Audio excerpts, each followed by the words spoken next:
kita mulakan insyaAllah. Bismillahirrahmanirrahim. Alhamdulillahirrabbilalamin. Wabihi nasta'inu ala umurid dunya waddin. Salatu wassalamu ala ashrafil anbiya'i wal mursalin. Nabina wa rasulina Muhammad wa ala alihi wa ashabihi wa atba'ihi ila yaumiddin. Allahumma salli ala Muhammad wa ala ali Muhammad kama sallaita ala Ibrahim wa ala ali Ibrahim wa barik ala Muhammad wa ala ali Muhammad kama barakta ala Ibrahim wa ala ali Ibrahim fil alamin innaka Hamidum Majid. Bismillahilladzi la yadurru ma'asmihi syai'un fil ardi wala fis sama' wa huwas sami'ul alim. Bismillahilladzi la yadurru ma'asmihi syai'un fil ardi wala fis sama' wa huwas sami'ul alim. Bismillahilladzi la yadurru ma'asmihi syai'un fil ardi wala fis sama' wa huwas sami'ul alim. Allahumma anta rabbi la ilaha illa anta khalaqtani ana 'abduka wa ana ala ahdika wa wa'dika mastata'tu. A'udzu bika min syarri ma sana'tu. Abu'u laka bi ni'matika 'alayya. Abu'u bi dzambi faghfirli fa innahu la yaghfirud dzunuba illa anta. Ya Hayyu ya Qayyum la ilaha illa anta ya dzal jalali wal ikram. Rabbana la tada' lana fi maqamina hadza dzamban illa ghafartah. Ya Allah ya Tuhan kami, janganlah Engkau biarkan ada di antara kami yang berdosa melainkan Engkau beri pengampunan. Wala madluman illa nasartah. Janganlah Engkau biarkan ada di antara kami yang sedang tertindas ataupun teraniaya, melainkan Engkau beri dia pertolongan. Wala maridan illa syafaitah. Dan jangan Kau biarkan ada di antara kami, ya Allah, yang sedang sakit, kecuali Engkau beri dia kesembuhan. Wala mu'assiran illa yassartah. Dan jangan biarkan ada di antara kami yang sedang menghadapi kesusahan dan masalah, kecuali Engkau beri jalan kemudahan. Wala dhalan illa hadaitah. Jangan Engkau biarkan ada di antara kami yang tersesat jalan, melainkan Engkau tunjukkan dia ke jalan yang Engkau ridha. Wala jahilan illa 'allamtah. Janganlah hendaknya, ya Allah, ada di antara kami yang masih banyak ia tidak ketahui tentang agamamu, melainkan Engkau beri dia ilmu dan kefahaman tentangnya. Allahumma amin. Jamaah yang dirahmati Allah sekalian, kita panjatkan kesyukuran kepada Allah Subhanahu wa taala. Salawat dan salam kita pohonkan juga agar Allah sentiasa limpahkan kepada junjungan besar Muhammad sallallahu alaihi wasallam beserta keluarga baginda, istri-istri baginda, anak cucu dan zuriat baginda hingga akhir zaman. Mudah-mudahan sebagian masa yang Allah berikan pada kita malam hari ini,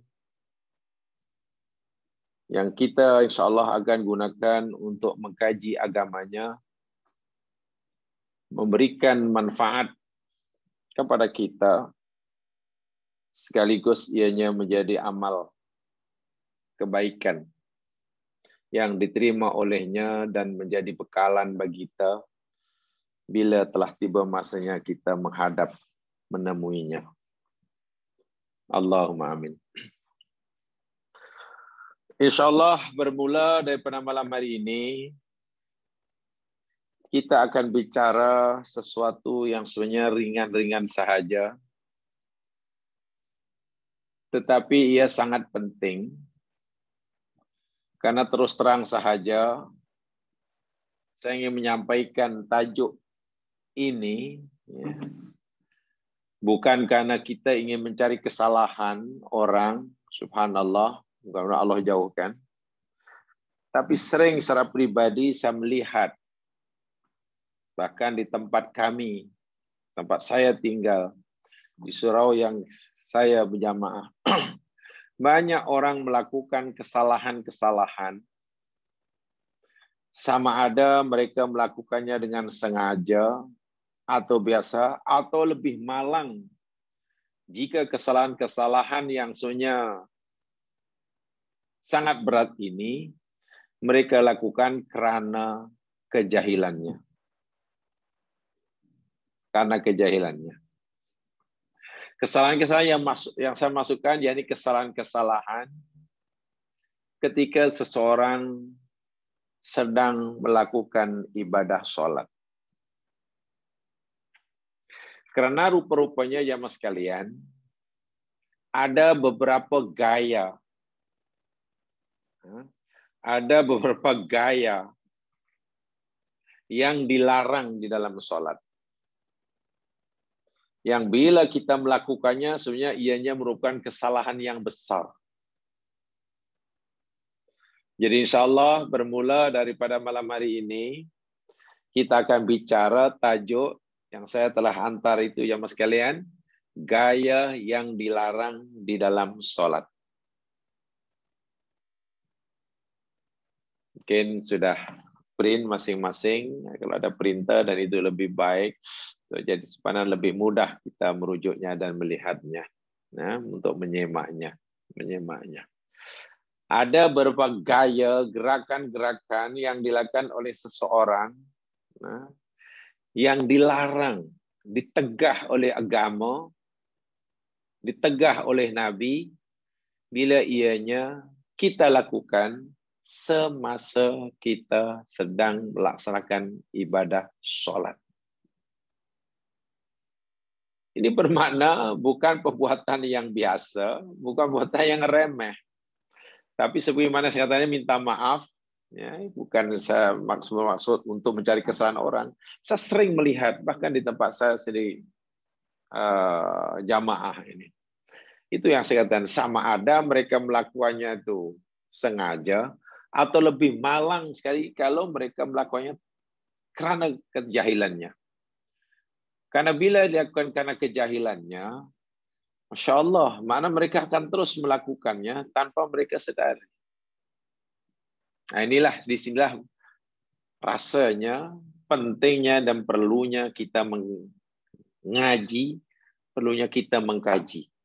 Ya. Perlunya kita mengkaji, perlunya kita mengaji.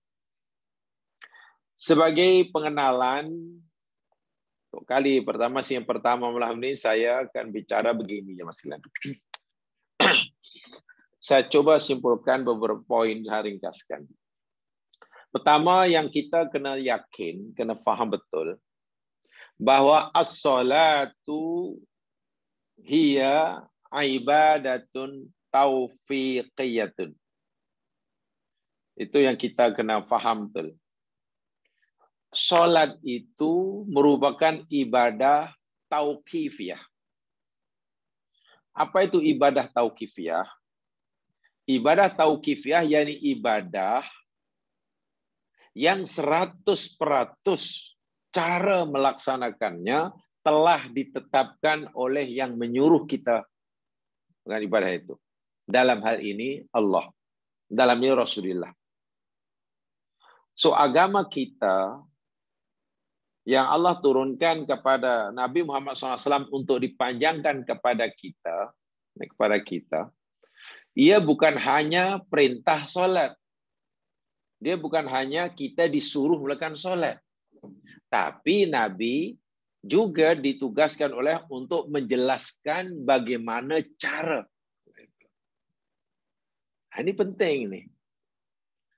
So ada kadang-kadang jamaah sekalian dan peraturan cara itu sudah dijelaskan secara detail. Ini berbeza umpamanya setengah ibadah umpamanya. Kita disuruh oleh Al-Quran, suruh baca Quran umpamanya. Tapi cara kita baca Al-Quran, masa kita baca Al-Quran, cara duduk kita, pakai baju apa, menghadap mana, kan tidak dijelaskan. Sehingga kita lebih berleluasa, kita lebih bebas untuk melaksanakan, mengamalkan ibadah dibaca Al-Quran. Karena caranya tidak ditetapkan daripada alif hingga ya. Berbeza dengan sholat. Sholat Masya Allah, mulai bertakbir hingga salam ini, semuanya telah ditetapkan. Gerakannya, gerakan yang kita lakukan, bacaan-bacaannya, dan lain sebagainya. Sehingga kita tidak ada pilihan melakukan sholat agar sholat kita ini diterima, melainkan mesti mengikuti apa yang telah ditetapkan. Itu namanya ibadah tauqifiyah.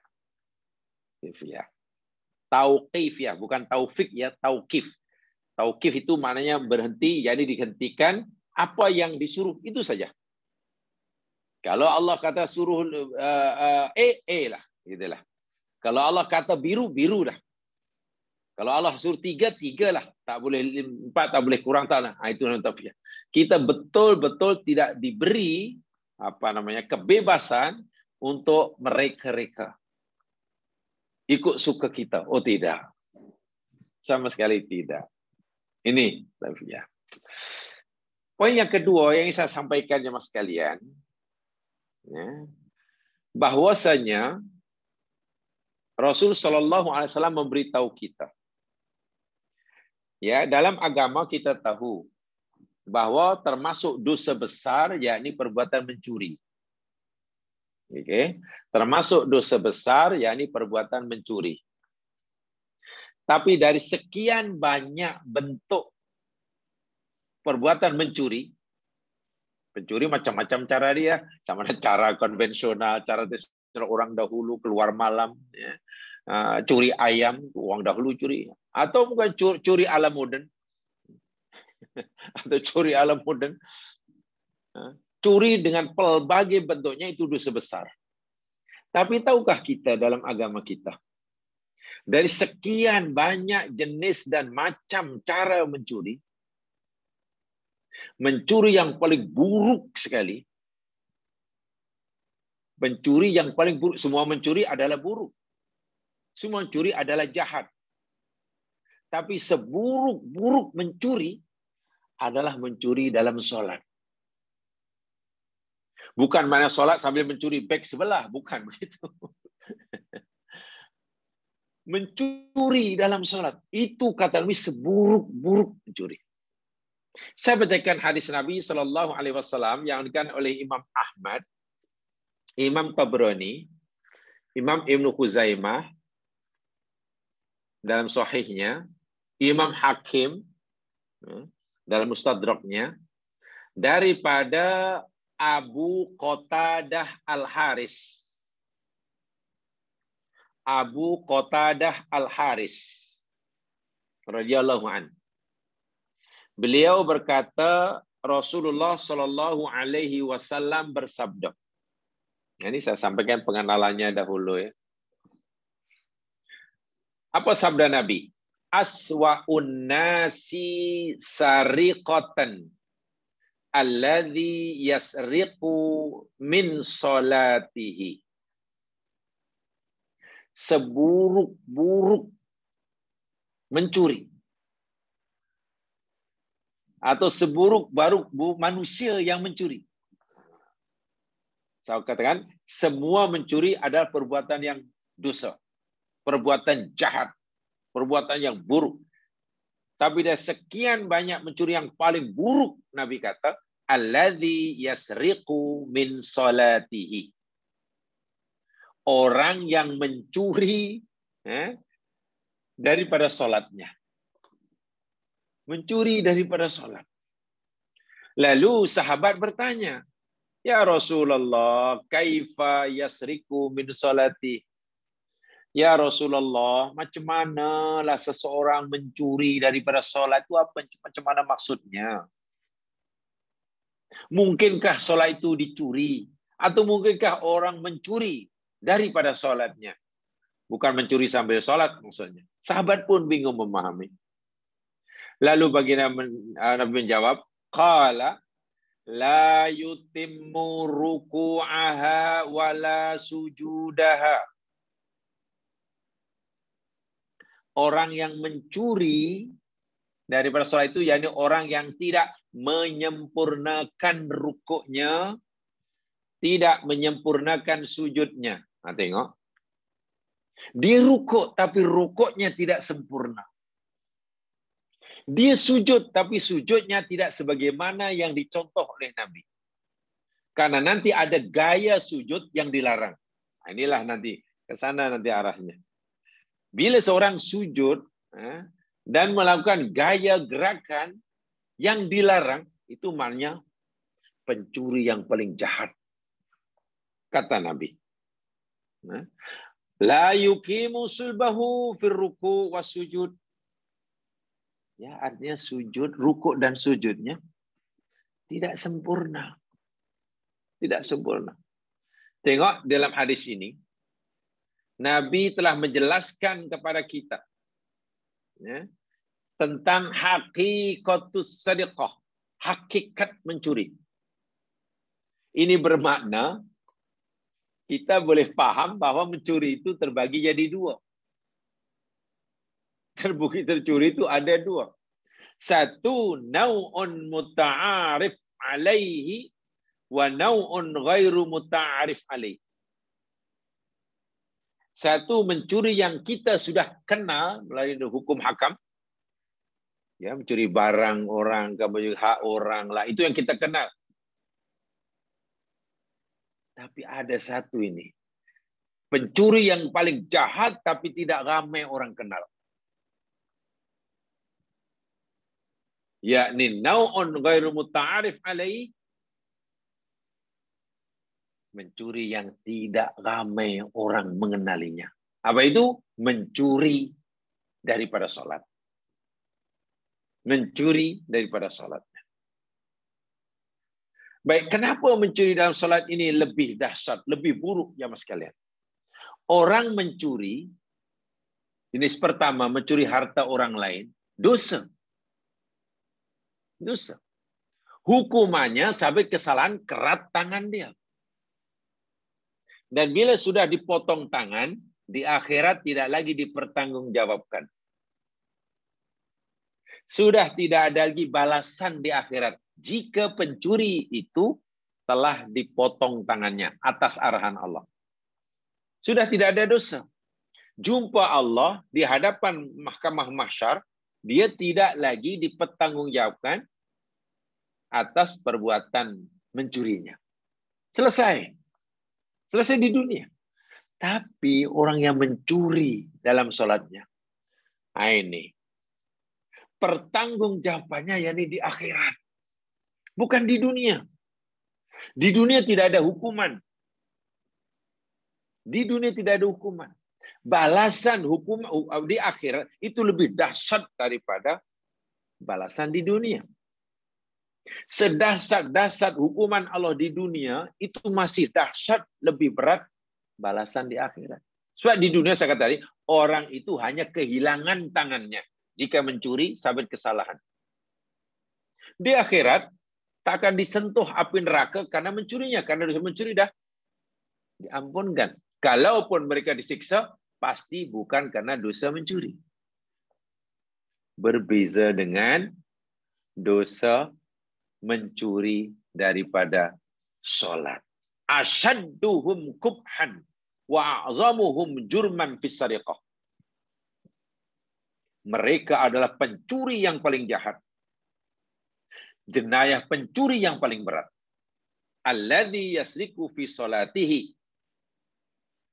Yakni orang yang mencuri daripada salatnya. Fasabbaha sariqah minas salat kaman akhadha ma laysa lahu aqdu fi khafa.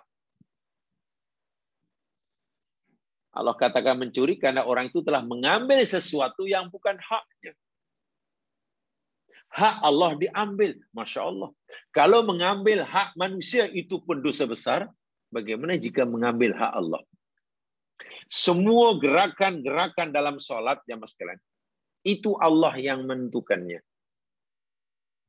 Itu Allah yang menyuruhnya. Bermakna kalau kita melakukan gerakan sholat daripada takbiratul ihram hingga salam, sesuai dengan ketetapan Allah, maknanya kita telah memberikan apa yang jadi hak Allah. Tapi, jika kita melakukan gerakan sholat dengan gerakan yang dilarang, maknanya kita telah merampas hak Allah. Dan tentulah mencuri hak Allah itu lebih dahsyat daripada mencuri hak manusia. Ini yang dimaksudkan oleh Rasul sallallahu alaihi wasallam. Li'anna ahdal malil ghair rubayan tahu bihi dunya. Bahkan boleh jadi orang yang mencuri hak orang lain, mencuri harta di dunia, ia dapat manfaat. Kan? Sekurangnya walaupun dia dosa, dia dapat manfaat, kan dapat harta, dapat uang, dapat itu. Wa yastahilu min sabiya untuk tayadahu. Dan kalau sampai ke salam, potong tangan. Berbeza dengan orang yang mencuri dari sholatnya. Apa manfaat yang dia dapat? Orang yang mencuri dari sholatnya, dia tak dapat manfaat, dapat madarat. Dia dapat dosa. Pahala tak dapat, dosa bertambah. Sementara orang mencuri harta orang lain, kalaupun dia dapat dosa, dosanya terampun bila tangannya dah dikerat, dan dia dapat manfaat daripada hasil curiannya. Hasil curiannya. Nah ini, hadis ini, ya ini memberikan kepahaman pada kita, bahwa gerakan dalam sholat itu, rupanya tidak boleh kita sesuka hati. Ada gerakan-gerakan, ada gaya gerakan yang dilarang oleh agama. Dan bila kita melakukannya, maknanya kita telah dikategorikan oleh Rasul sebagai aswa'us sariqah. Pencuri yang paling jahat daripada sekian banyak pencuri. Daripada sekian banyak pencuri. Baik, itu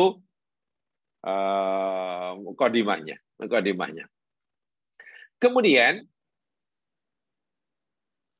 tajuk yang kita nak bicarakan tentang gaya yang dilarang dalam sholat ini jamaah sekalian. Rupanya ini gaya yang menyerupai hayawan. Gaya yang menyerupai binatang. Itu yang dilarang. Sebelum kita masuk kepada pembicaraan kita, Elok saya sampaikan terlebih dahulu, ya mas kalian, ya, tentang tasbih. Al-Quran wa tasbihu bil hayawanat. Elok saya sampaikan terlebih dahulu ayat-ayat Al-Quran yang menceritakan atau yang menyerupakan manusia dengan binatang. Yang bolehlah saya simpulkan, di dalam Al-Quran ini tidak ada satu ayat pun yang menyerupakan, yang isinya, yang kandungannya menyerupakan manusia dengan hayawan, kecuali ia adalah celaan. Ayat-ayat Quran yang menyerupakan manusia dengan hayawan itu adalah merupakan celaan. Mencela. Tidak ada yang positif. Semuanya negatif. Semuanya negatif. Dan itu perumpamaan yang paling buruk sekali. Yang paling buruk sekali. At-tasbih bil bahaim fil umuril madhmumah fi syar'i. Madhmum. Madhmum. Menyerupakan seseorang dengan hayawan, dengan binatang. Itu adalah menunjukkan sifat yang tercela. Itu kita tidak boleh, kita tidak boleh mengatakan orang macam binatang. Waliyadzubillah. Minta maaf ya mas sekalian ya. Ini setelah saya melihat, membaca dan mengkaji pendapat ulama berdasarkan hadis Nabi. Ada satu istilah Melayu yang walaupun itu ibaratnya macam kiasan, perumpamaan, tapi sebenarnya itu dilarang oleh agama. Contoh, apalah dia itu? Ikut dia macam apa kerbau cucuk hidung. Biasa kan dalam bahasa Muslim. Itu sebenarnya mas sekalian. Kalau kita belajar apa hadis Nabi, itu sebenarnya dilarang, ditegah itu. Weh, macam lembu cucuk hidung dia. Macam lembu cucuk hidung. Tidak boleh mengumpamakan orang macam-macam itu. Walaupun mungkin itu hanya itu dipanggil tasbih itu. Dalam Islam dilarang. Dalam Al-Quran saat ini, bila Allah menyerupakan manusia itu macam hayawan ciptaannya, itu adalah kutukan Allah. Itu adalah celaan daripada Allah. Kalaupun ada tasbihul insan bil hayawan, kalaupun ada penyerupaan manusia diserupakan dengan binatang, tapi tidak bermaksud mencela, sebaliknya memuji, itu tidak ada dalam Al-Quran, tapi ada dalam hadis Nabi. Nanti kita akan pelajari. Dalam Quran tidak ada. Yang ada dalam hadis Nabi, manusia diserupakan dengan hayawan, tapi bermaksud memuji, bukan mencela. Kalau dalam Al-Quran, semuanya yakni mencela. Mencela. Ada satu riwayat, tapi riwayat ini dinilai kurang sahih, ya mas sekalian. Riwayat ini dinilai kurang sahih. Daripada Sa'id bin Musayyab, rahimahullah, dia kata, la taqul li sahibika ya himar. Jangan sekali-kali kamu kata, kamu panggil saudara muslim kamu dengan panggilan hayawan. Orang Arab kata, ya himar, hai keldai. Tak boleh. Hei lembu. Tak boleh. Lagi tak boleh. Hei lembu, hei kebau, hei. Mana panggil orang dengan nama binatang. Itu dosa itu. Ya himar, ya kalbu, ya khinsi. Fayaqulu laka yaumil qiyamah. Nanti Allah Subhanahu wa taala akan firman pada orang ini, Ataroni khalaqtu kalban aw himaran aikasa. Kamu kan tahu, aku cipta dia sebagai manusia. Aku cipta dia sebagai keledai. Keledai bukan dia, dia bukan keledai. Maknanya orang ini kelak akan dipertanggungjawabkan di akhirat. Di akhirat. Baik, saya kembali kepada tadi. Di dalam Al-Quran, bila Allah serupakan manusia dengan hayawan, semuanya dalam konteks yang negatif. Semuanya dalam konotasi yang negatif. Celaan, celaan, celaan. Tidak ada yang pujian.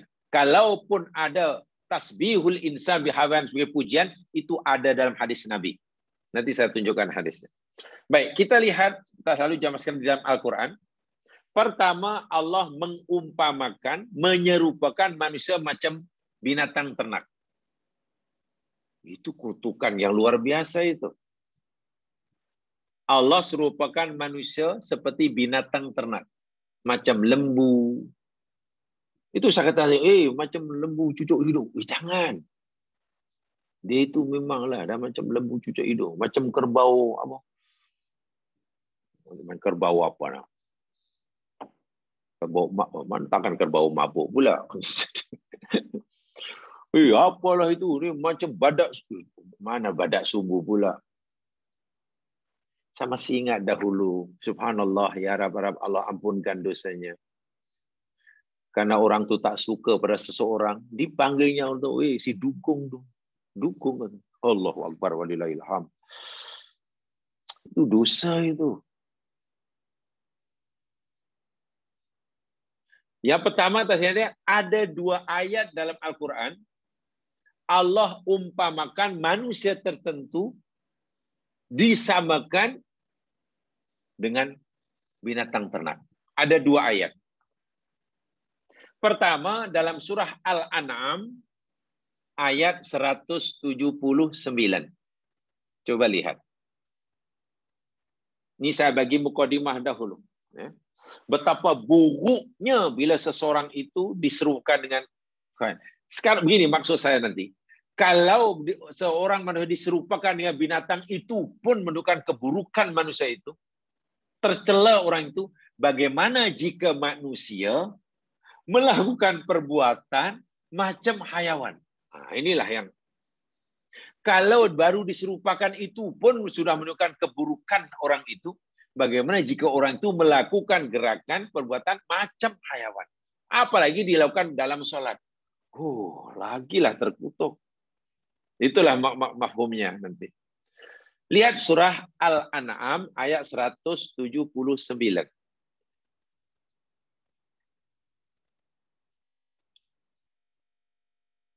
A'udzu billahi minasy syaithanir rajim. Wa laqad dzara'na li jahannama katsiran minal jinni wal ins.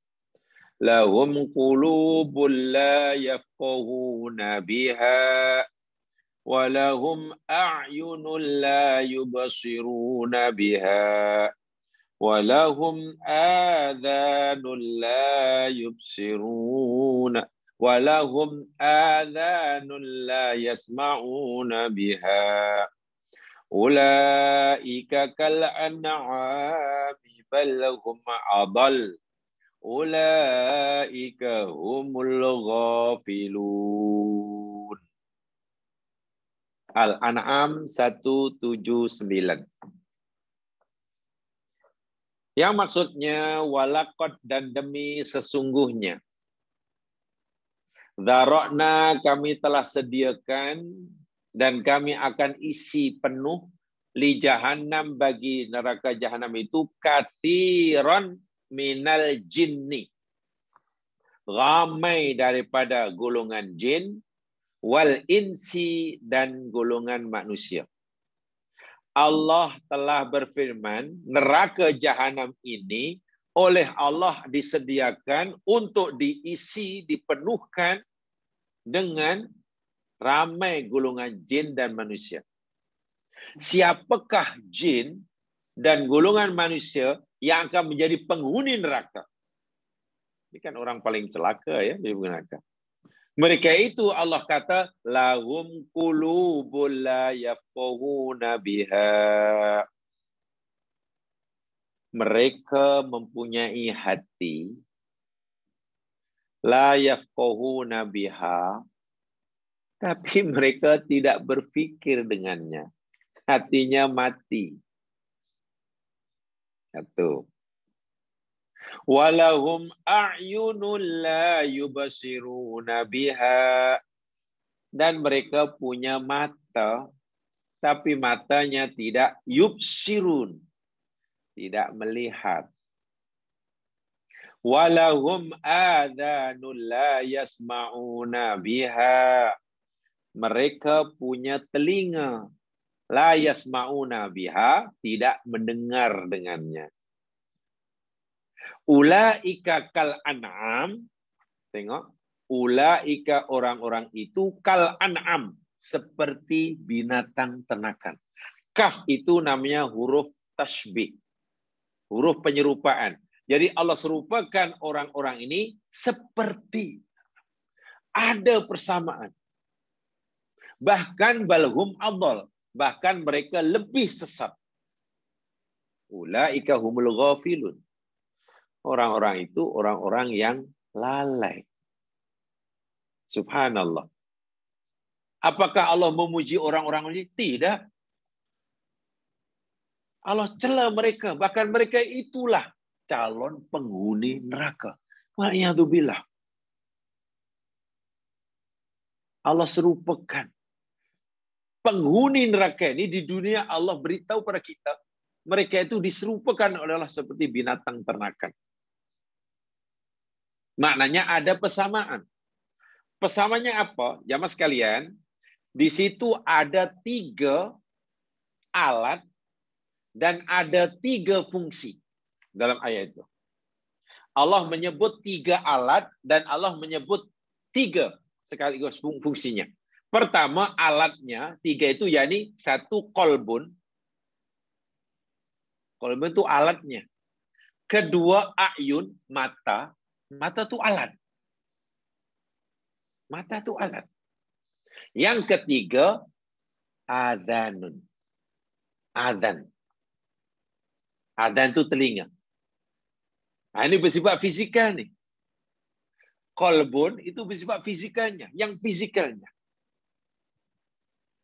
Kemudian ayunun, mata yang fisikal. Yang ini, yang banyak dokter pakar mata itu. Kemudian ada adhanun. Adhanun telinga. Kemudian yafqahun, la yafqahun itu fungsinya. Salah satu pada fungsi kolbun yakni untuk yafqahun, tafaqquh. Nah, usrah kita ini diberi nama at-tafaqquh fiddin. Tafaqquh itu daripada yafqahun lah. Memahami sesuatu dengan mendalam, itu tafaqquh namanya. Kerja siapa itu tafaqquh? Kerja kolbun. Hati. So, bila hati tidak difungsikan untuk tafaqquh, maknanya orang itu hatinya sama dengan hati hayawan. Kedua, ayun. Ayun itu alatnya, bersifat fisikal. Kita, semuanya kita ada mata, binatang ada mata, fungsinya yakni basor. Basorun itu fungsinya melihat. Bukan maknanya matanya buta, bukan. Lembu matanya melihat. Tapi melihat maksud saya, nampaklah benda itu. Tapi dia tidak basor. Telinga itu alat. Sam'un itu fungsinya. Mungkin kita bertanya begini. Kan lembu itu ada mata dan boleh nampak. Iya. Lembu itu kan ada telinga. Dan juga boleh mendengar kalau kita panggil. Iya. Nah, macam mana Allah kata? Lembu, hayawan, binatang ada mata tak melihat, ada telinga tak mendengar. Puncanya disebut yang pertama itu. Ada hati tapi tak berfungsi untuk tafaqquh. Saya nak bagi satu contoh. Ketika lembu nak menyeberang jalan, kemudian ada kereta lalu. Akhirnya lembu nampak kereta atau tidak? Pasti lembu itu nampak kereta. Karena tak buta. Adakah lembu tadi dengar apabila kita horn? Insya Allah lembu dengar. Dia nampak, dia dengar. Tapi hatinya tidak berfungsi. Dia tak pernah fikir, horn itu apa maksudnya? Aku dengar, tapi apa maksudnya? Dia tak fikir lori itu lalu laju, padungan laju. Dan kalau dia seberang nanti sempat lepas atau tidak, lembu tak fikir. Kalau itu seberang, selamba. Itu maknanya karena kolbunnya tidak berfungsi. Matanya tidak berfungsi. Matanya hanya fungsi melihat benda. Dipanggil al-idrak. Idrakus syai. Telinganya hanya idrakus aswad. Mendengar suara karena tak peka. Tapi karena kolbunnya tidak berfungsi, subhanallah. So kalau seseorang diberi nasihat, dibacakan ayat Allah mendengar karena tak peka. Disampaikan hadis Nabi itu Nabi dia melihat karena tak buta. Tapi hatinya tak berfikir. Untuk apa ya? Itu minta maaf. Quran kata an'am. Lembu insya Allah dengar. Kalau dia dekat dengan surau, dengan masjid, tiba-tiba di surau itu, di menara dia ada suara azan. Insya Allah lembu dengar. Ada. Karena tak peka dengar. Ya. Tapi kalau ditanya kepada lembu, itu suara apa? Entah, tak tahu. Itu maknanya dia tak faham. Dia tidak yasmaun. Hanya dengar suara. Jadi orang yang dipanggil, dengar azan katakanlah. Dia dengar, dia melihat, tapi tak tahu kenapa itu orang azan. Hanya dengar aja. Wa'iyadzubillah. Kal an'am. Ini satu. Ayat pertama, manusia diserupakan oleh Allah dengan hayawan. Ini celaan daripada Allah. Ayat kedua, manusia diserupakan dengan binatang ternak, yakni dalam surah Al-Furqan. Coba jamaah lihat dalam surah Al-Furqan. Ayat yang ke-44. Surah 25. Surah 25 ayat 44. Ustaz, maaf Ustaz. Sila. Tadi surah Al-An'am tu, Ustaz kata ayat 179. Saya tengok dia ayat dia sampai 165 Ustaz. Okey, jap. Lihat Al-A'raf. Salah cakap kok. Surah 7. Jap.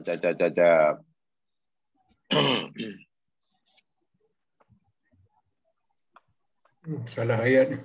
Saya surah. Salah ini, salah sebut kamarnya. Surah Al-A'raf. A'raf. A'raf 179. Okey. Terima kasih Ustaz. Bukan Al-An'am. Tengok Al-A'raf ya. Bukan Al-A'raf. Tengok ada tak? Ada. Ya, pembetulan. Sorry, tak perasan. Ada ya? Ada Ustaz. Okay. Terima kasih. Al-A'raf. Oke. Yang kedua, Allah serupakan ayat kedua maksud saya. Manusia diserupakan oleh dengan hayawan itu ada dalam surah Al-Furqan, surah 25 ayat 44. A'udzu billahi minasyaitonir rajim. Ara'aita man ittakhadha ilahahu hawah afa anta takunu alaihi wakila am tahsabu anna aktsarahum yasma'una aw yaqilun Inhum illa kal an'am balhum adallu sabila. Saya baca daripada ayat 43, 2 ayat saya bacakan. 43 dan 44. Ara'aita, tidakkah kamu melihat, telah melihat? Atau apa pendapatmu? Beritahu aku.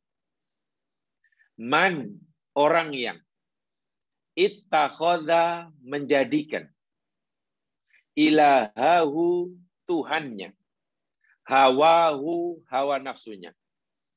Allah suruh kita renung, Allah suruh kita fikirkan akan orang yang menjadikan hawa nafsunya sebagai Tuhannya.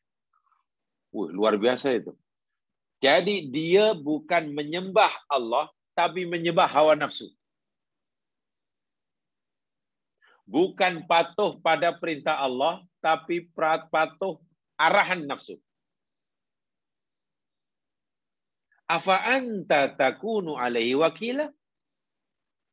Adakah engkau, kata Allah, engkau Nabi maksudnya, akan menjadi pelindung ke atas orang seperti ini?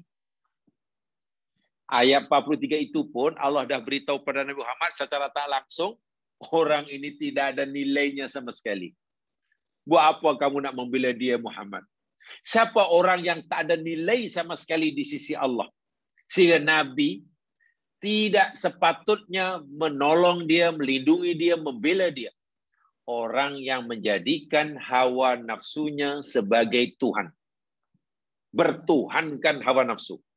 Bukan bertuhankan Allah. Waliyadzubillah. Mana ikut hawa nafsu. Am tahsabu. Bahkan adakah, ayat 44, anna aktsaruhum. Adakah kamu mengira bahwasanya kebanyakan mereka itu yasma'un? Muhammad, adakah kamu fikir bahwasanya kebanyakan mereka itu, yakni orang-orang yang menjadikan hawa nafsu Tuhan itu, mereka itu mendengar? Yang mendengar, ya sam'un itu fungsi telinga. Fungsinya. Au yakilun, ada kamu fikir mereka ini berakal? Salah satu kerja fungsi hati adalah berakal. Yaqahun, tafakuh, itu namanya berakal. Sebagaimana fungsi otak untuk berfikir. Ini sebenarnya agak akademis sedikit sebenarnya. Itu kenapa uraian yang agak panjang. Otak itu fungsinya untuk berfikir. Sementara hati itu fungsinya untuk berakal. Jadi akal itu kerja hati. Fikir itu kerja otak. Dan itu memang tidak mudah memahami apa hubungan antara akal, antara otak dan hati. Lalu di mana hati? Di mana hati? Ini hati yang maksudnya ini bukan hati level itu bukan, bukan level itu bukan. Bukan level hati itu bukan. Kolbun dalam bahasa Arab kalau dimelayukan sebenarnya bukan liver itu, jantung, heart. So apa hubungan jantung fisikal ini dengan otak? So, salah satu dari fungsi jantung itu yakni untuk ta'akul. Ini yang memang tidak mudah untuk menyelami hakikat ini. Ulaika kal inhum illa kal an'am. Tidaklah mereka itu kecuali seperti binatang ternak. Balhum adallu sabila, bahkan mereka itu lebih sesat jalannya. Tengok.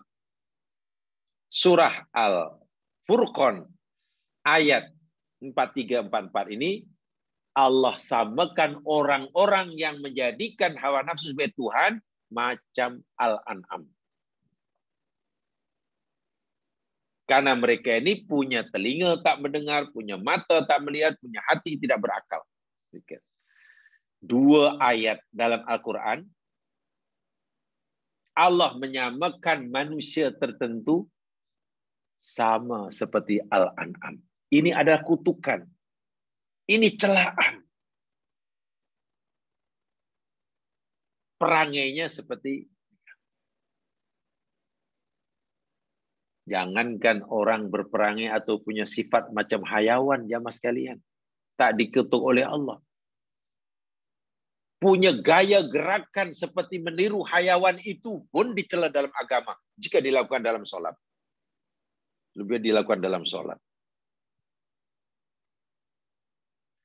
Bahkan mengata orang, tadi saya katakan.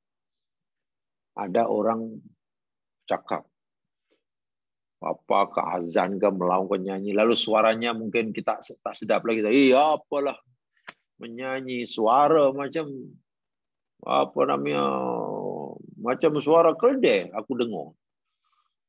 Itu pun tak boleh. Itu pun dilarang oleh agama. Baik, yang kedua, di dalam Al-Quran, Allah serupakan, ada manusia tertentu yang Allah serupakan dengan, minta maaf, anjing. Oh, ini lagi teruk nih.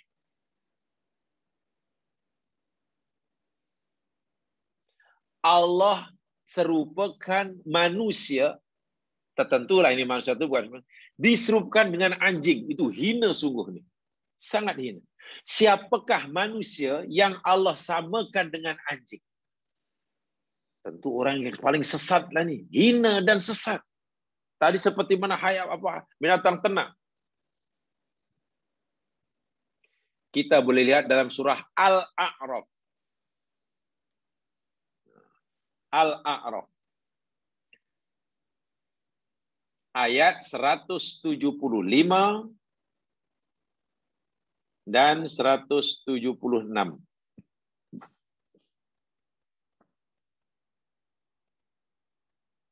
Al-A'raf 175, 176. Tadi sebelum ayat yang kita pelajari ayat pertama tadi. A'udzu billahi minasy syaithanir rajim. 175. Watslu 'alaihim naba'alladzi atainahu ayatina fansalakha minha fa'atba'ahu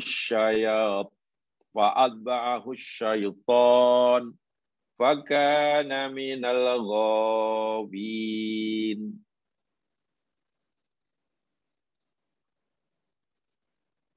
Watlu, dan bacakan olehmu wahai Muhammad,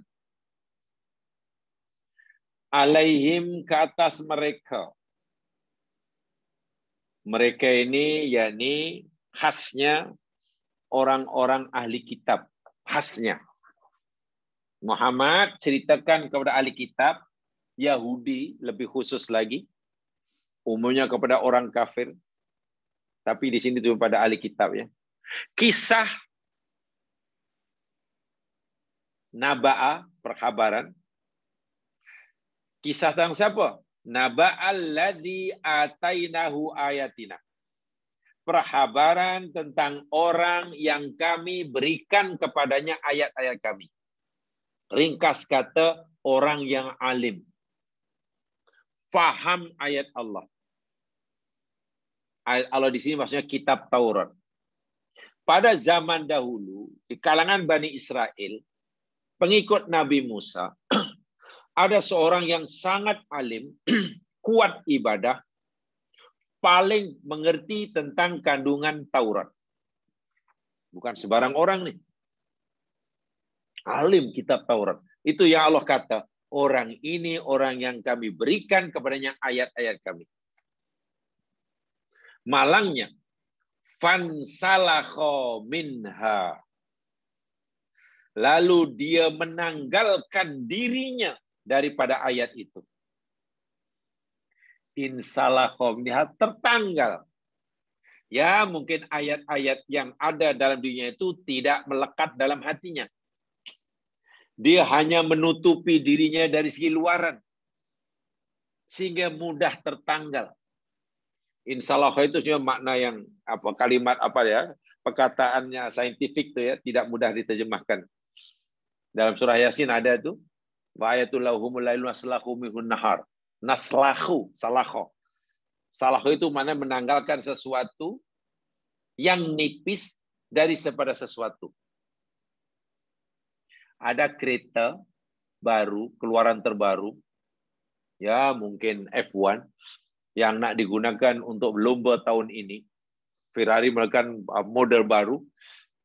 Kan semasa dilancarkan itu, pelancaran baru launching itu kan ditutup ya dengan kain tuh ya, kain nipis tuh. Jadi wartawan itu semua suspend tengok apa.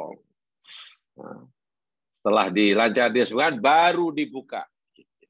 Nah, menarik penutup dia yang melalui kereta tadi, sikit-sikit, itu namanya insalaho. Insalaho menunjuk pada menanggalkan sesuatu yang nipis. Sebab itu tutup itu nipis. Kain kan nipis. Berbanding kereta yang ditutupinya. Bermakna ayat yang Allah berikan pada orang ini, kefahaman orang ini tentang ayat-ayat Taurat, itu sebenarnya hanya nipis, tidak sampai dalam hatinya. Mungkin hanya luaran sehingga mudah tertanggal. Fa'atba'u syaitan. Lalu setan mengikutinya. Fakana minal ghawin, akhirnya orang ini menjadi orang yang sesat. Dia paham agama, paham ayat Allah, tetapi ayat itu ditinggalkannya. Ditanggalkannya. Perbuatannya menyalahi ayat yang dia faham. Waliyadzubillah. Walau syi'na. Ayat 176. Walau syi'na. Dan jikalau kami berkehendak. La rafa'nahu biha. Niscaya kami dapat mengangkatnya. Rafa'a mengangkat. Kami akan naikkan, kami angkat orang itu. Rafa'na. Rafa'nahu kami angkat dia. Biha dengan sebab ayat-ayat tersebut. Biha dengan ayat-ayat tersebut. Walakinnahu akhlada ilal ard. Tetapi dia ingin kekal di bumi. Jika Allah kendaki, Allah boleh naikkan darjah orang ini ke darjah yang tinggi. Karena dia pandai. Dia faham ayat Allah. Tapi malangnya orang yang lebih memilih terpaku di bumi. Kenapa? Ayat Allah ditinggalkan. Perumpamaannya. Wa'adbah wattaba hawahu. Dan dia mengikuti hawa nafsunya. Famathaluhu kamathalil kalbi. Waliyadzubillah. Perumpamaan orang ini kamathalil kalbi seperti perumpamaan anjing. Waliyadzubillah. Intahmil alaihi yalhath. Jika kita beri beban, kita halau, anjing itu akan mengulurkan lidahnya. Autatruhu yalhath, atau kalau kita biarkan pun anjing tak belum. Anjing tidak pernah memasukkan lidahnya, dia julu saja. Kita bagi makanan pun julu, kita tak bagi pun julu, kita halau pun julu, kita tak halau pun.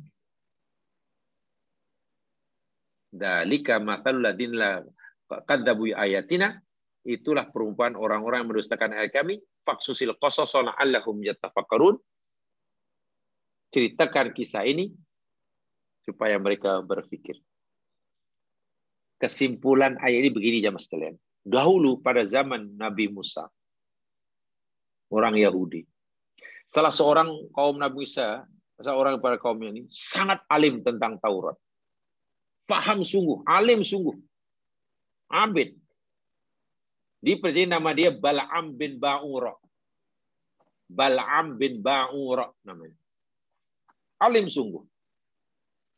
Dan orang-orang Bani Israel pun tahu bahwa orang ini orang alim, doanya makbul, ibadahnya sangat kuat. Lalu Bani Israel membujuknya agar dia mau berdoa pada Allah, mendoakan agar Musa ini gila. Bayangkan. Bani Israel bujuk dia supaya berdoa pada Allah agar Allah jadikan Musa gila. Ya tentu tak maulah, dia kan alim. Dia kuat ibadah. Tapi dibujuk dan dibujuk oleh Bani Israel karena Bani Israel berjanji akan berikan hadiah, harta benda sebanyak mana apa yang ia nak. Ringkas cerita, akhirnya Balaam ini pun mau. Dia fikir, iyalah, aku ni kan orang alim, aku ni kan kuat ibadah. Sudah sangat lama aku ibadah. Jadi apa salahnya sesekali melakukan dosa? Gitulah. Kalau aku buat dosa pun, aku tahu macam mana nak bertaubat. Begitulah. Lagi pula bukan selalu. Sekali saja. Dan hadiah yang ditawarkan oleh Israel sangat besar. Ringkas cerita, dia pun bersedia berdoa pada Allah agar Allah jadikan Musa gila. Itu kan, perbuatan yang jahat sekali itu. Dia tahu itu perbuatan salah, dia tahu itu perbuatan dosa.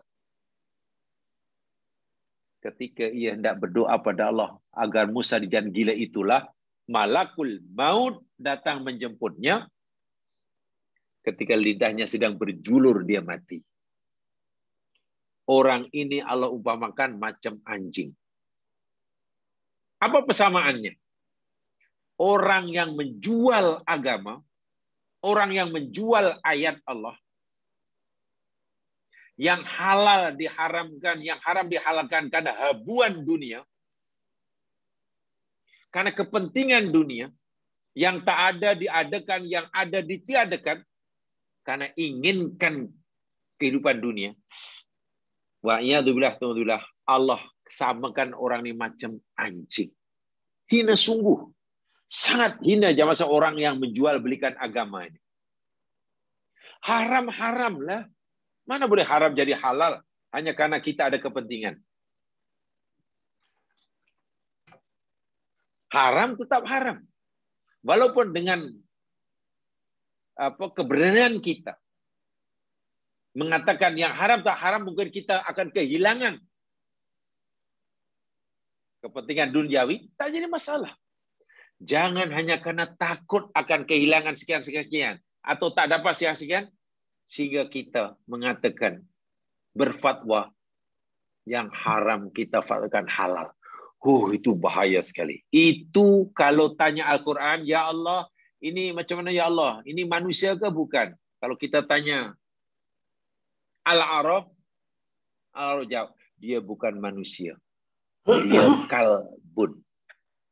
Dia kalbun. Ini yang kedua. Tengok. Hina sungguh.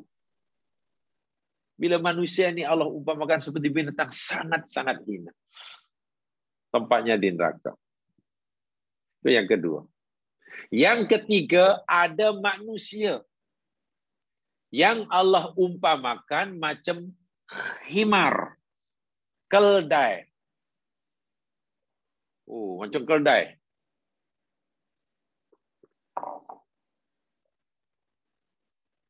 Wa'iyadzubillah. Siapa manusia yang Allah katakan macam keldai? Pasti orang sesat lah ini. Ini jika tak sempat bertaubat sebelum matinya, jangan orang rimas di neraka semuanya.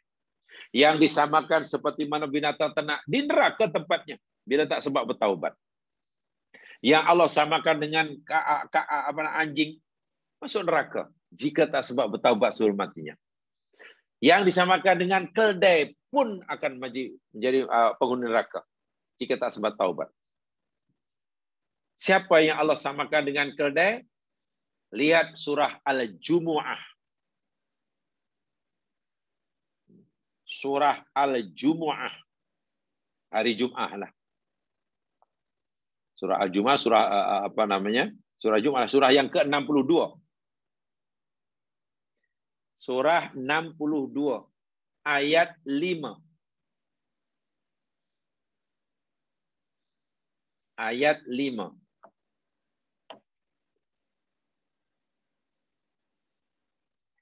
Ini keldai.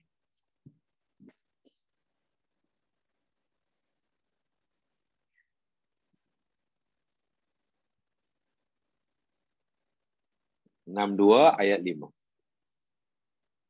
Okey, tolong sila bacakan Tuan Haji. Obat mengantuk, silakan. Obat mengantuk. InsyaAllah. A'udzubillahi minasyaitonirrajim. Bismillahirrahmanirrahim. Masalul ladzina hummilut Taurata summa lam yahmiluha kamasalil himar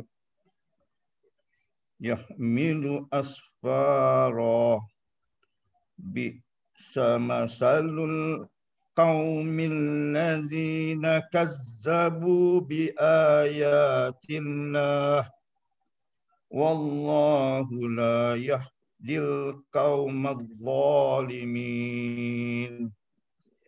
Matalul ladzina, matal perumpamaan. Jamaah sekalian, ini sebagai pengetahuan saja ya. Matalun perumpamaan. Mithalun pun juga perumpamaan. Bahasa Arab. Mithal perumpamaan. Matal juga perumpamaan. Tetapi penggunanya berbeza. Dalam Al-Quran semuanya matalun, matalun, matalun. Tidak ada mithalun, tak ada. Walaupun dalam bahasa Arab ada kalimat mithal. Apa bezanya? Kalau tengok terjemahan sama. Mithal perumpamaan, matal perumpamaan. Bezanya.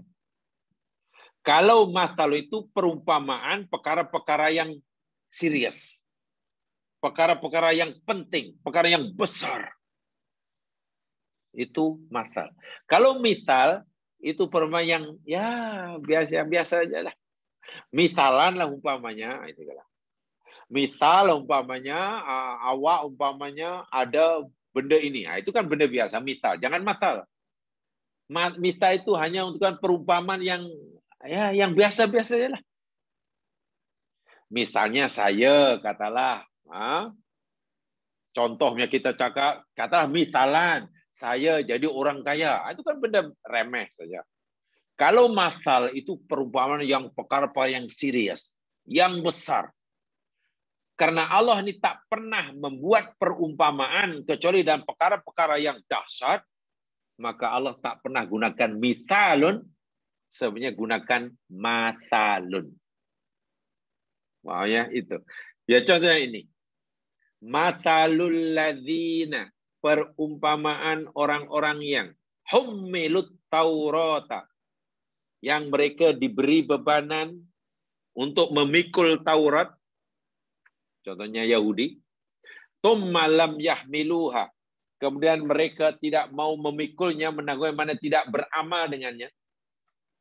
Orang-orang ini oleh Allah diberi kitab. Namanya Taurat. Mereka terima Taurat itu. Mereka baca Taurat itu. Mereka fahami Taurat itu. Malangnya mereka ini lam yahmiluha.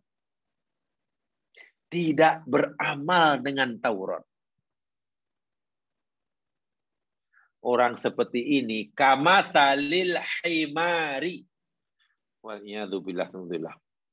Seperti perumpamaan keldai.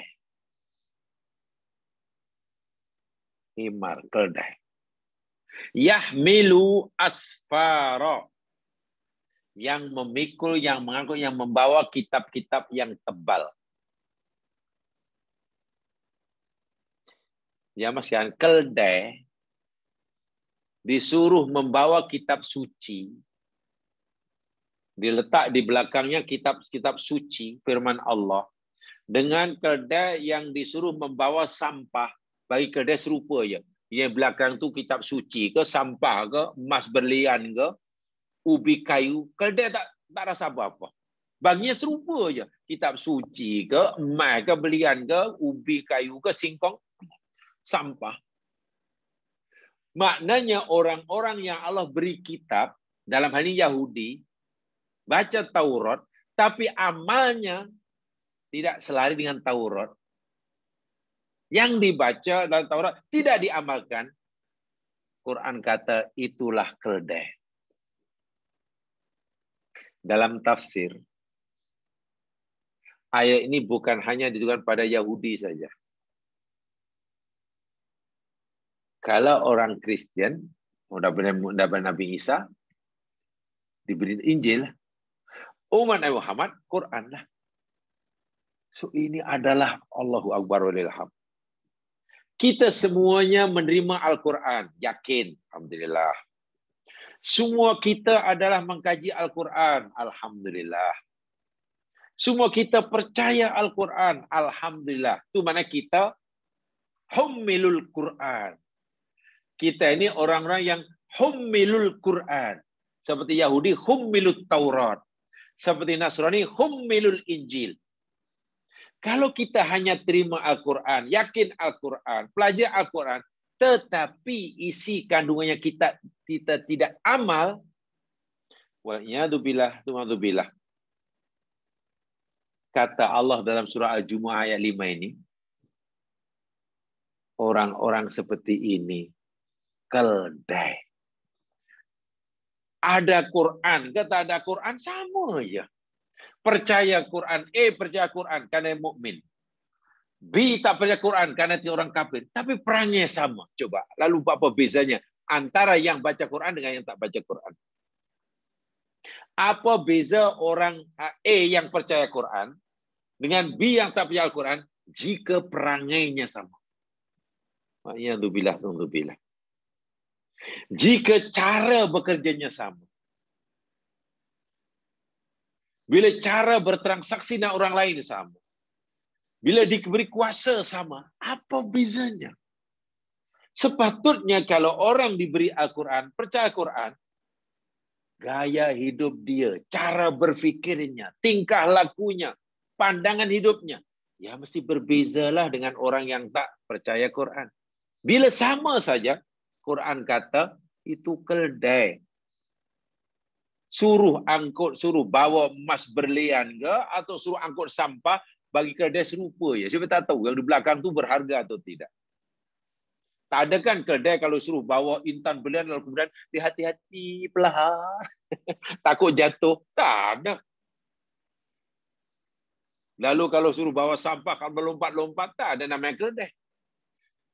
Yang menunggang di belakang itu putra mahkota ke? Atau yang menunggang di belakang itu hamba abdi, bagi keldai serupa aja. Wa'iyadzubillah, ta'udzubillah. Ini orang yang Allah serupakan seperti keldai. Siapa? Orang yang menerima kitab suci, mengkaji kitab suci, tapi tidak beramal dengan isinya. Quran kata ini perintah Allah, tapi tidak dibuatnya. So, apa artinya? Apa beza dengan antara orang yang boleh baca, memahami Quran, dengan yang tak baca dan ini cabaran bagi saya yang sangat berat. Ingat ya, yang bagi Purba ini Allah ya, bukan Nabi. Jadi pandangan Allah, kalau bahasa awamnya lah, ya Allah lihat orang ini keldai lah, bukan manusia. Wa'iyadzubillah, ta'udzubillah. Demikian juga yang disamakan dengan keldai ini. Jadi orang yang tidak beramal dengan kitab suci. Walhal dia mempercayainya. Kemudian ada juga yang disamakan dengan keldai. Lihat surah Luqman. Lihat surah Luqman. Ayat yang ke-19. Surah 31.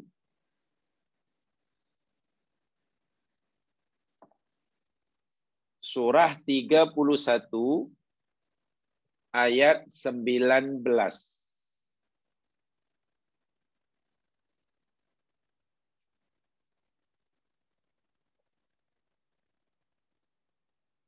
A'udzu billahi minasy syaithanir rajim. Waqsid fi mashyika waghdud min sautik inna ankaral aswati la sautul hamir. Waqsid, dan sederhanakanlah olehmu, fi mashyika, di atau pada jalanmu, cara berjalan kamu. Maknanya kalau berjalan jangan terlalu laju, jangan terlalu perlahan, sederhana. Jangan terlalu laju seolah tergesa-gesa. Dan jangan terlalu rileks, terlalu perlahan. Sederhana. Waghdud min sautik. Waghdud dan rendahkan. Waghdud rendahkan. Min sautika sebagian daripada suaramu. Suaramu. Inna angkarul aswat, sesungguhnya seburuk-buruk suara, la sautul hamir, sungguh ianya suara keldai. Ini menjadi perbincangan panjang lebar yang masih karena ulama tafsir dulu dengan ulama tafsir kini. Antara ulama mufasir dahulu ya, dengan mufasir kontemporari. Rendahkan suara kamu. Seburuk-buruk suara adalah suara keldai. Kan susah nak memahami ini ya. Keldai ini jamaah sekalian, atau semua makhluk lah, boleh bersuara itu kan ciptaan Allah. Kan ciptaan Allah. Bukan mandai-mandai. Suara ayam seperti itu, suara keldai seperti itu, suara kami seperti itu kan Allah yang mencipta, Allah yang menghendaki. Bagaimana mungkin tiba-tiba Allah yang menciptakan suara keldai, lalu Allah kata, suara keldai, suara yang paling buruk. Macam mana tuh? Bahasa kita, nanti kalau keldai faham tak protes ke? Ya Allah, ya Tuhanku, kenapalah engkau kata suara aku suara yang paling buruk? Bukankah ini engkau yang bagi? Nah, ini akhirnya orang berbeza pendapat. Apakah yang dimaksudkan suara keldai itu suara paling buruk itu maknanya kerana tak merdu atau bagaimana? Atau kalau kita ukurlah, suara keldai itu mungkin dia punya frekuensi amplitudonya kacau kan suara kan ada frekuensi ke? Amplitudonya mungkin tak teratur ke? Wallahualam. Tapi saya tertarik. Saya membaca buku tentang al-hayawan, binatang. Ini dalam bahasa Arab. Saya tak kata apakah itu maksudnya ya, saya hanya tertarik dengan buku itu. Dan dalam buku itu si pengarangnya menguraikan, memahami kenapa suara keldai dikata oleh Allah sebagai seburuk-buruk suara. Apakah karena menyakitkan telinga mendengar? Nampaknya tidak juga. Suara itik pun kadang tak sedap juga suara itik. Suara rimau pun kita pun tak suka. Suara orang katalah yang menggesek-gesek apa namanya? Besi ya. Besi kita gesek-gesek itu apa tu pun kita pun tak senang juga mendengar. Tapi dalam buku tentang rahsia binatang, karena pengarangnya ini pakar binatang. Ya, pengarang ini yani seorang apa istilahnya? Yang menguasai dalam ilmu zoologi lah. Dalam zoologi, ilmu tentang binatang lah, seorang zoologis lah. Saya tertarik ulasannya. Ini kajian ilmiah beliau, wallahu alam. Kebenaran dia. Tapi kajian pakarnya, jamaah sekalian, di antara binatang yang dia hanya bersuara ketika belum mendapatkan apa yang dia mau, dan dia senyap, tak bersuara, apabila yang dimaukan dia dah dapat, itu adalah keldai katanya. Ini kajian beliau. Keldai ini bersuara, suara keldai apa? Keldai ini apa ya? Kalau kambing mengembek kan, kambing mengembek, ayam berkokok, rimau mengaum. Burung berkicau. Keledai mengapa keledai ya? Keledai ini macam kuda kan? Mengapa dia? Tak tahu apa namanya. Menurut pakar nih, zoologi nih, pengarang buku Al-Hayawan nih, saya lupa nama dia nih. Agak lama saya baca buku ini. Al-Hayawan. Hanya 2 kali saja atau hanya 2 sebab saja keledai ini bersuara. 1, ketika perutnya lapar. Wah, itu bising. Wah, tak tahu lapar. Takkan keledai suaranya wek-wek, bukan wek-wek ya. Bila perlu lapar, bila dah kenyang, senyap. Yang kedua, ketika ia ingin mengawan. Ketika ia ingin mengawan untuk melampiaskan nafsu libidonya. Bisingnya luar biasa. Dan bila telah terpenuhi hajatnya, senyap. Lapor bising.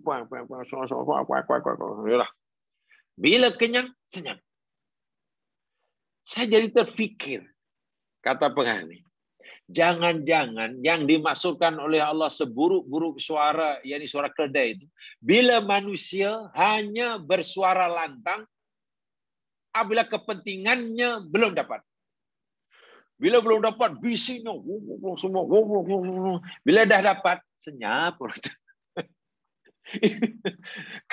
Kalaulah yang dimaksudkan itu betul, Masya Allah. Maknanya sekarang banyaklah keledai-keledai berjalan.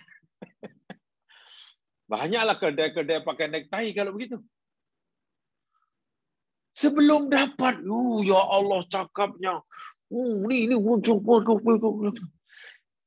sekali dah dapat, senyap ya sekalian. Tak kisah orang lain lapar ke, orang lain menderita ke, tak. Yang penting aku sudah senang. Yang penting perutku sudah kenyang. Yang penting apa yang aku nak sudah dapat. Orang lain pandai-pandailah. Jadi maknanya suara lantang hanya untuk memperjuangkan kepentingan diri sendiri. Ini bahaya ini. Sangat bahaya. Lantang sana sini, lantang ini rupanya hanya untuk kepentingan diri sendiri. Bila kepentingan telah terpenuhi, membisu 1001 bahasa. Kata si pengarang itu, dikata, aku yakin, jangan-jangan itu yang dimaksudkan oleh Allah, suara keledai itu paling buruk. Sebab kalau kita kata buruk itu, macam mana apa buruknya suara keledai? Kan buruk merdu itu kan bersifat subjektif kan? Bagi seseorang mungkin kicau burung itu menyeronokkan bagi A. Tapi bagi B tak suka. Bising. Mungkin suara itik bagi A seronok mendengar suara itik. Tapi bagi B tak seronok. Jadi kalau begitu merdu tak merdu, elok tak elok, sangat bersifat subjektif, relatif. Suara keledai demikian juga. Bagi A mungkin suka, bagi B tak suka. Jadi kalau yang dimaksudkan suara keledai itu mana suaranya yang keluar itu, nampaknya kurang tepat. So itu hingga hari ini, hanya saya memilih tafsiran yang seperti itu. Ini semasa menuntut dahulu saya diajar tafsir bermacam-macam. Satu-satu ayat itu. Dan hingga hari ini yang saya lebih yakini, ini tafsiran suara keledai itu yang macam itu. Keledai hanya bersuara kuat bila perutnya lapar. Bila kepentingannya belum terpenuhi. Bila sudah terpenuhi, senyap. So, kalau orang itu hanya lantang bersuara, karena belum dapat apa yang dia mau, tapi bila dah dapat, senyap, itu keledai itu. Hina ya mas sekalian. Subhanallah, kalaulah itu yang dimaksudkan oleh Allah, banyaknya lah keledai. Jadi itu ialah kalau keledai itu macam itu memang patut pun lah. Keledai tak hina lah. Memang macam itu sifat dia. Itu binatang. Tapi kalau manusia punya sifat macam keledai, itu baru hina. Baru hina. Lembu itu sendiri sebenarnya tidak terkutuk. Ya Mas sekalian. Lembu, kerbau, tadi apa? Anjing, apa lagi tadi? Itu tidak terhina, tidak hina dalam pandangan Allah. Apapun yang dilakukan olehnya, apapun perangainya. Tapi jika manusia mempunyai sifat macam mereka, itulah yang hina.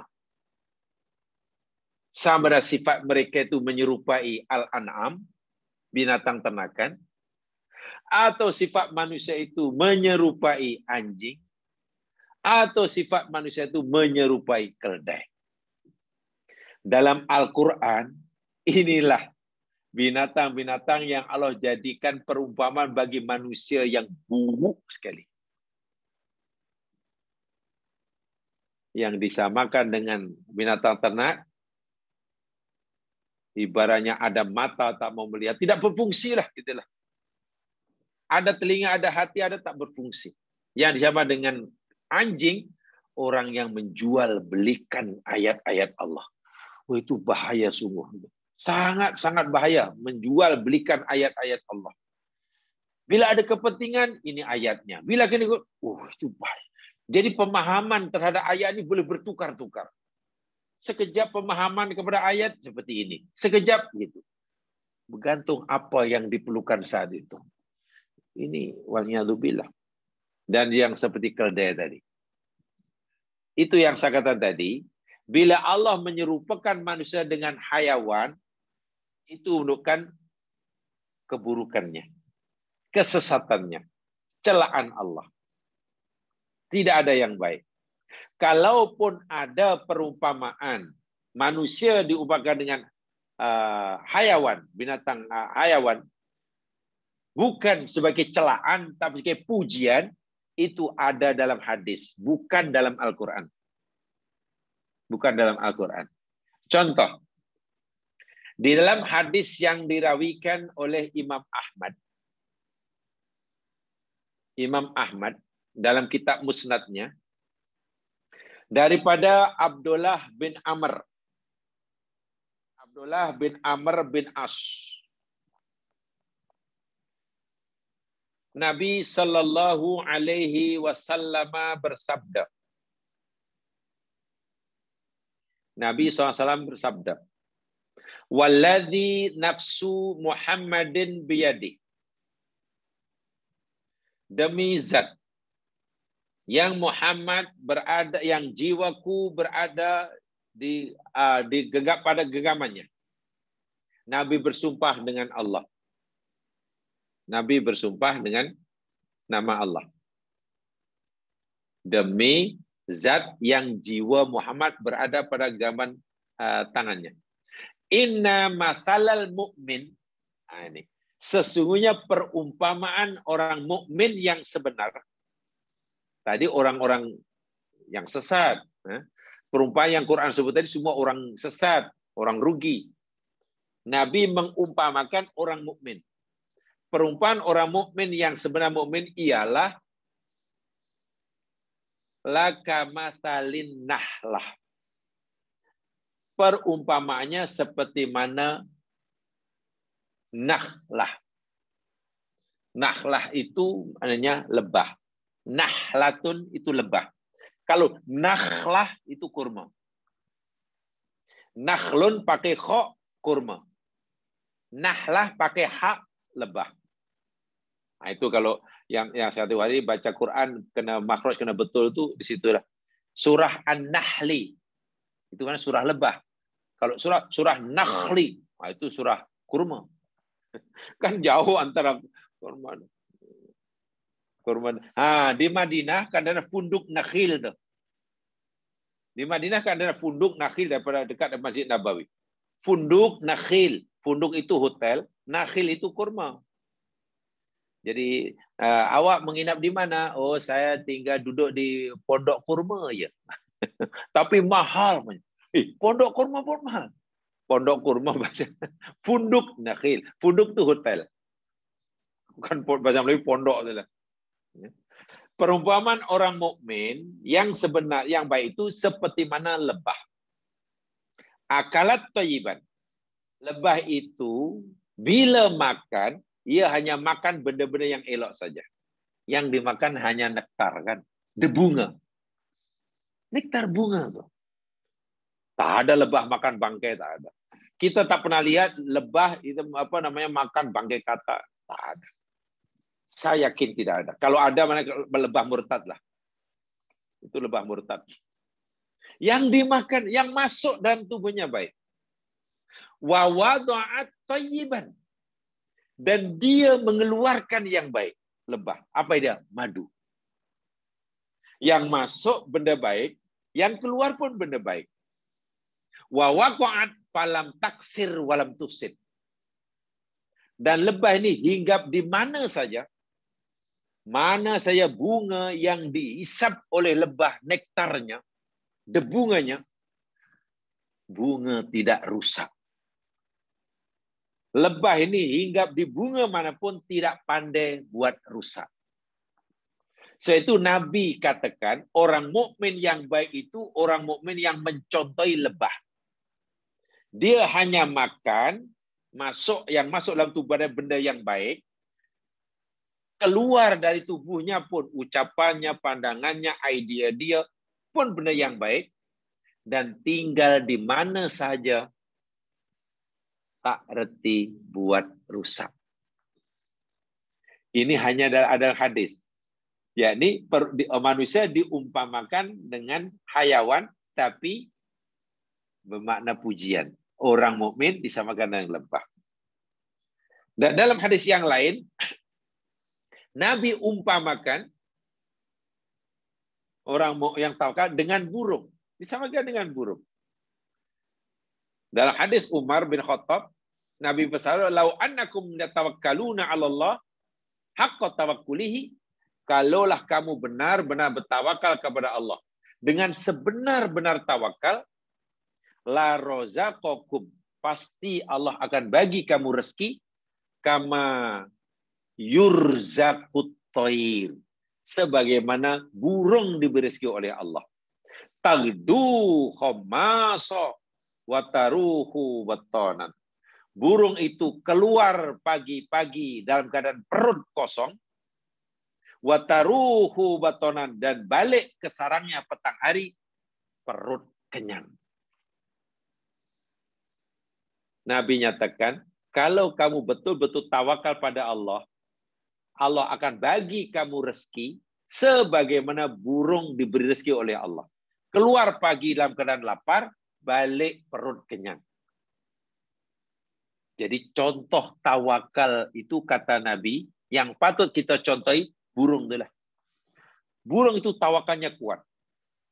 Keluar perut kosong, balik perut kenyang. Ini bermakna tawakal itu usaha. Usaha sehingga asalnya kelapar jadi kenyang. Nah, orang mukmin yang tawakal yang baik, yang seperti burung tawakalnya, usaha dan akhirnya berjaya. Ada dua perumpamaan. Manusia diumpamakan seperti mana hayawan, tapi sebagai pujian. Itu ada dalam hadis Nabi SAW.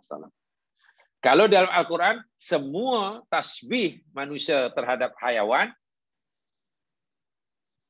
merupakan celaan, kutukan. Ada yang diumpamakan seperti Al-An'am, binatang ternak, seperti anjing, seperti keldai, suara keldai. Wa'niyadzubillah, tumadzubillah. Itu diumpamakan karena punya persamaan sifat. Itulah.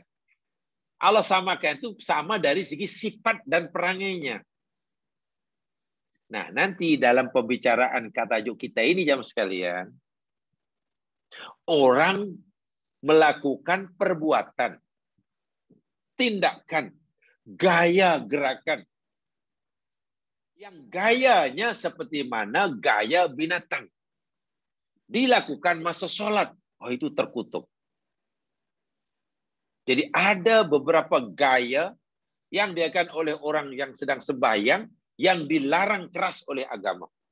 Karena gayanya itu menyerupai gaya hayawan. Yang Quran tadi, Allah cela orang itu karena punya sifat dan perangai macam hayawan. Inilah kesalahan yang sebetulnya sangat dahsyat. Kesalahan yang sangat dahsyat, tapi itu tadi mungkin tidak disedari. Contohnya tadi yang terakhir satu yang tadi disamakan dengan suara keledai.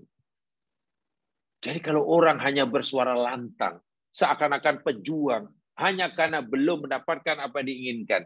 Setelah dapat kenyang perut senyap. Itu kan sebenarnya kesalahan yang paling dahsyat. Tapi mungkin tidak terasa. Ini bahaya dia. Ini bahaya dia. Jadi mudah-mudahanlah. Ini sebagai pengenalan yang kepada tajuk yang kita nak pelajari nanti. Masih ada kaitannya. Kalau ini yakni disamakan dari segi sifat dan itu terkutuk, apa yang kita pelajari tadi sama dari segi gaya. Jangan kisah menyerupai gaya binatang itu pun dilarang keras. Apalagi dilakukan dalam sholat. Dalam sholat. So mudah-mudahanlah ya sedikit memberi pencerahan. Seri yang pertama ini bisa menyampaikan.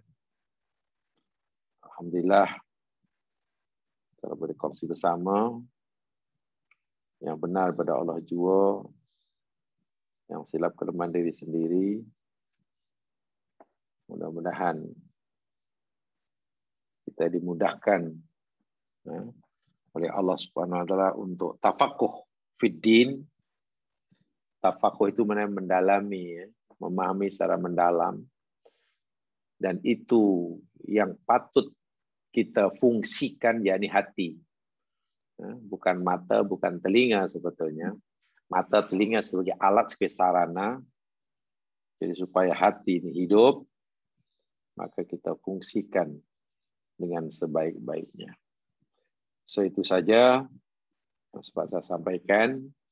Kita tutup dahulu dengan bacaan surah Al-Asyidah atau Farah. Sebab itu jamaah boleh tanya kalau ada atau acara bebas. Bismillahirrahmanirrahim. Subhanakallahumma wa bihamdika asyhadu an la ilaha illa anta astaghfiruka wa atubu ilaik. A'udzu billahi minasyaitonir rajim wal 'ashr. Innal insana fi khusr illa alladziina aamanu wa 'amilus shalihaat wa tawassaw bil haqq wa tawassaw bis sabr. Assalamualaikum warahmatullahi wabarakatuh.